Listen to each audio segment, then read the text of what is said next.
Police officers are required to act in a calm and respectful manner. But what happens when they completely lose control and start behaving in ways no one would believe? Hold on, I'm gonna get this on camera. Right, go ahead, you can record. Step in the car, please. He's being aggressive. Hey, stop resisting, dude. Stop resisting. I'm just. Why are you? No, man. Okay. I'm gonna chase you, dude. Here are two insane examples of police officers losing control and getting sued after. Starting off, in the morning of February 2023, Deputy Chris Tier of the Coweta County Sheriff's Office stepped up to Tyler Merkerson, who just pulled into a gas station somewhere in Georgia. Luckily, the incident that occurred was recorded fully on the officer's body camera. Take a look at what happened.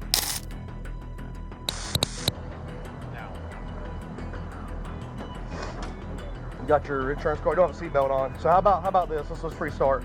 How about you don't give me a reason to stop you? You ever heard of that before? So wear your seatbelt and you won't get pulled over. It's a very simple task. If you don't wear yours, absolutely. Do you not just see it on? I had it on in the parking lot. You're exempt. Awesome. Give me your insurance card. I don't have it on me. Oh, that's another one. Be right back with you. Yeah, right.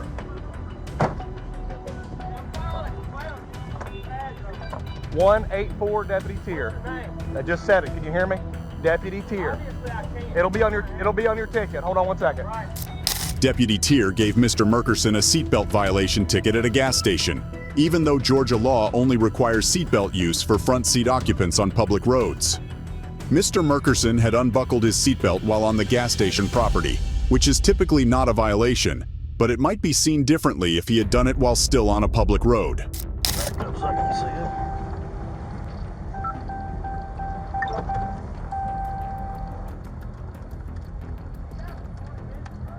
You said what? I got as long as I need. Yes, I do. See you in a minute.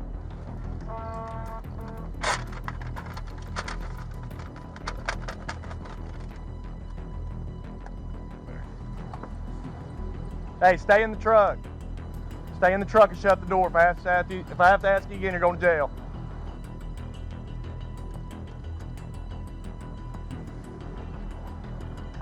Hey, he's being, have him step out and sit on my car.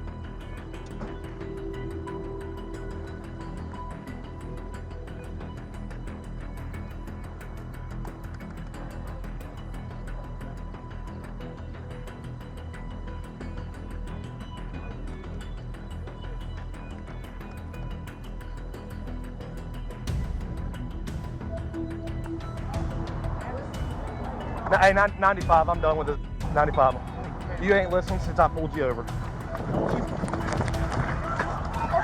Go ahead, I'm gonna tase him. Put your hands behind your back. Watch out, watch out. I'm gonna tase him.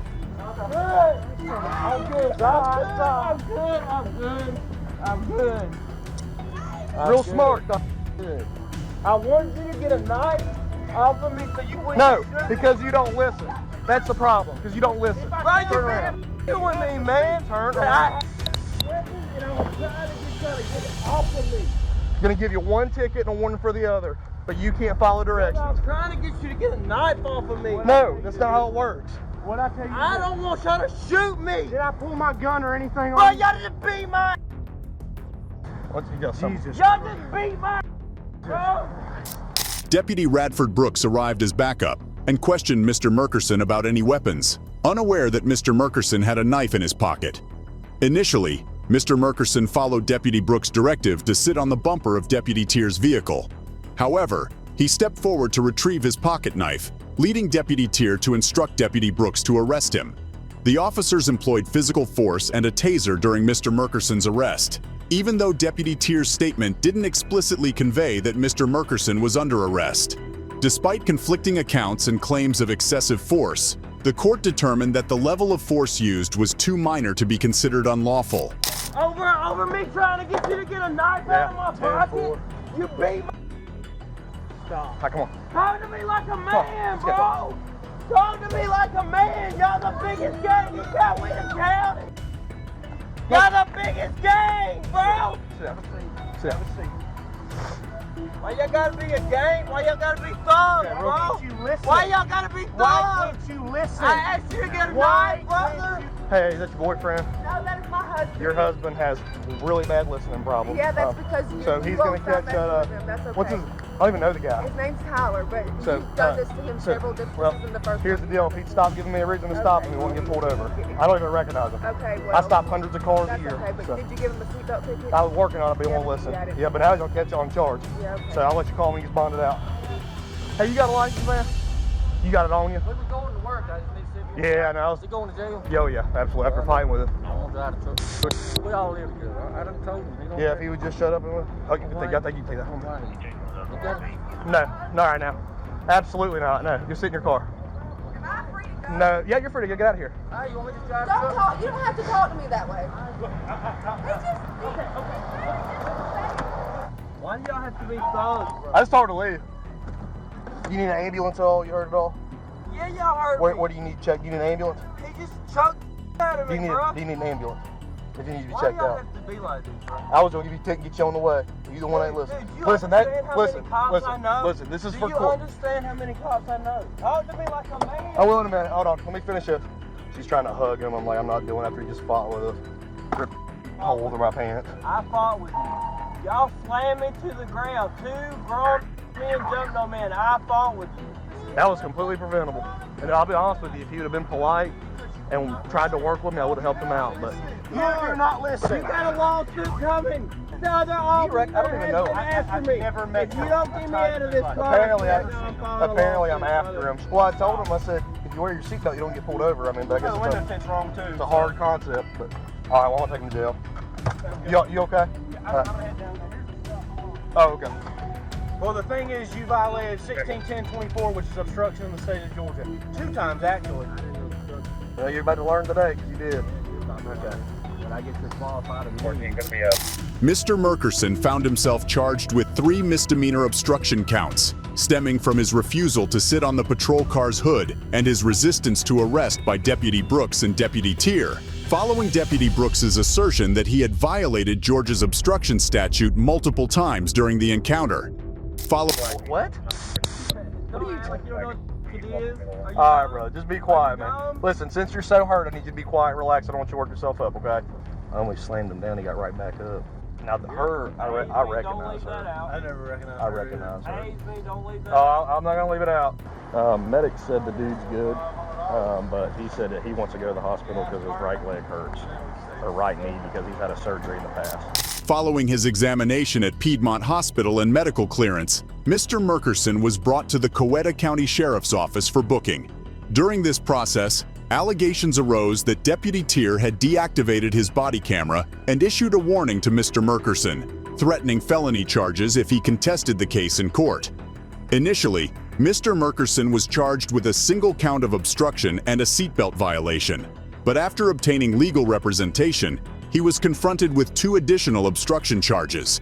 In a significant turn of events, on June 26, 2023, all charges stemming from this incident were dropped. Mr. Merkerson pursued formal complaints against both officers. However, he encountered difficulties in initiating an internal affairs investigation, as an officer claimed to have reviewed the footage and found no wrongdoing. This officer's stance implied that an internal affairs inquiry hinged on approval from the head of the traffic division. Next up, on January 20th, 2021, Jamal Williams was eating lunch in his parked car in Hacienda Heights, California, when deputies Bruno de Oliveira and Alexander Tavalli from the Los Angeles County Sheriff's Department approached him. They were responding to an alleged nearby burglary involving 2 suspects, and the interaction was recorded on both officers' body cameras. Take a look at what happened next. Hands on the wheel. Hold on. What's going on? You live around here? Hey, don't touch, Relax, bro. Relax. Hey, Hey. you match the description of somebody, okay, that just committed a burglary in the area. Okay, you're on camera, so don't worry. Step out of the car. Is your body cam on? It's on. Yes, it's on. Step on out, dude. We'll explain everything to you, okay? Just step out of the car. Step out of the car. I'm not stepping on the car. You're being detained for a burglary investigation, okay, sir? So step No. out. Do you live in the area? I'm not answering any questions. I want my lawyer. Okay. Step out of the car. You're being detained right now. All right. Step out of the car. Sir. Step on out, dude. You're on camera, dude. So don't do anything dumb. Okay. During the encounter with Mr. Williams, Deputy De Oliveira ordered him to exit his car, and Deputy Tavalli entered the vehicle from the passenger side. It's uncertain whether this action was justified, as Mr. Williams didn't seem to pose a threat, and his reluctance to leave the vehicle may not have warranted such intrusion. Let's continue. Hold on. I'm gonna get this on camera. Go ahead. You can record. Step out of the car, please. He's being aggressive. Hey, Stop resisting, dude. Stop resisting. I'm just- why are you? Come on No, man. Okay. Get out of the car. Get out of the car. Sir? Supervisor. I want to talk to your supervisor. Call your supervisor. Call your supervisor. Call your supervisor. Call your supervisor. Call your supervisor. Call your supervisor. I'm gonna chase you, dude. Call your supervisor. Get out of the car. Call your supervisor. Get out of the car. Call your supervisor. Give me your hand. I don't give you consent to touch me. Don't reach. I don't give you consent to touch me. Don't reach. I don't give you consent. Handcuff. I don't. Deputy Oliveira and Deputy Tavalli tried to physically remove Mr. Williams from his vehicle, but he eventually agreed to get out when threatened with a taser. What's notable is that Mr. Williams had asked to record the interaction on his cell phone and seemed to be complying with their request to exit when the officers resorted to force. This situation raises concerns about whether the initial use of force by the officers was justified and constitutionally excessive, especially since they had initially allowed him to film. Additionally, the threat to use a taser against Mr. Williams, given his relatively passive resistance, could be seen as excessive force, as indicated by relevant legal precedents. Paso Verde. Record that! Record that! Hey, stop. Cuffs are on. Cuffs are on. Readjust here a little bit, all right? Readjust. Slow down a little bit. Hey, we got a supervisor coming, man. Copy, it is code 4. Michigan's on scene, just request. Hey, you got anything on you? I don't answer questions. Clear, FLES, Okay. clear all units. Hey, can you record this? It's recorded. It's all Everybody's recorded. got Recording. We all have cameras.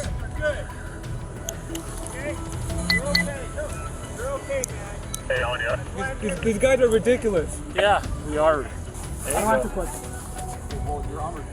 Is your name Jamal? I don't answer questions. Okay. All right, cool. Makes it easy. Wait, Do we need that, or you want to take that off and let's go ahead and just walk into the car? Yeah, we just pulled up on a car. I told him, hey, you're detained for burglary investigation. He matched the description of the burglary suspect, and he refused to get out. And all we did was just control holds and try to pull him out. Once we had him completely out of the car, then I just did a little takedown to the ground. Cool. And team handcuffs were pretty much it. So once he was on down, that's when they showed up? The officers detained Mr. Williams, thinking he resembled a nearby burglary suspect who had escaped on foot. However, there were notable disparities between Mr. Williams and the actual suspect in terms of age, clothing, and location. The burglary suspects were not discovered near the approximate crime scene, a significant difference. Considering these distinctions, a court might conclude that the officers lacked the necessary probable cause to arrest Mr. Williams, or even the reasonable suspicion required for his detainment. Let's see how things play out. No, I think I think Bachford helped me out. I can't. Like right there is just Doing it. What you need this? Hey, if we take these off, are you going to cause a problem? Are you going to kick any windows out, anything like that? I don't answer questions. You can leave them on then, that's fine. I don't give you consent to go in my car and check my car. You're violating my 4th Amendment constitutional right. We're gonna sink him in the car. Has he been cleared? Yeah. So I think we should move forward and try at least get him in the back seat. Yeah, that's fine. Why are you guys kidnapping me? I'll explain everything if you just tell me your name so we can talk. Tell me right now. Find a car and put him in there. Okay. We'll talk when he gets here. It's not your suspect, but are you saying? Well, if he's not the 459 suspect, then I don't believe so. Did you finish the CJ's training? we got to release for 148. He's got to go to jail. CJ's training. Yeah, no, I know. I'm gonna research the vehicle and see if the mask that the suspect was seen on picture that was taken by the informant is inside the car. Upon realizing Mr. Williams wasn't the burglary suspect, the deputies charged him with resisting an executive officer, a California Penal Code violation. To secure a conviction, Physical resistance like Mr. Williams exhibited could be enough, but only if the officer was lawfully performing their duties at the time. After nearly a year, the resisting charge against Mr. Williams was dropped. Following the incident, he filed a complaint with the Los Angeles County Sheriff's Department, which cleared the deputies of wrongdoing. Subsequently, on January 17, 2022, he filed a lawsuit against the officers, the department, and Los Angeles County. He voluntarily dismissed the case on April 15, 2022, after reaching a confidential settlement.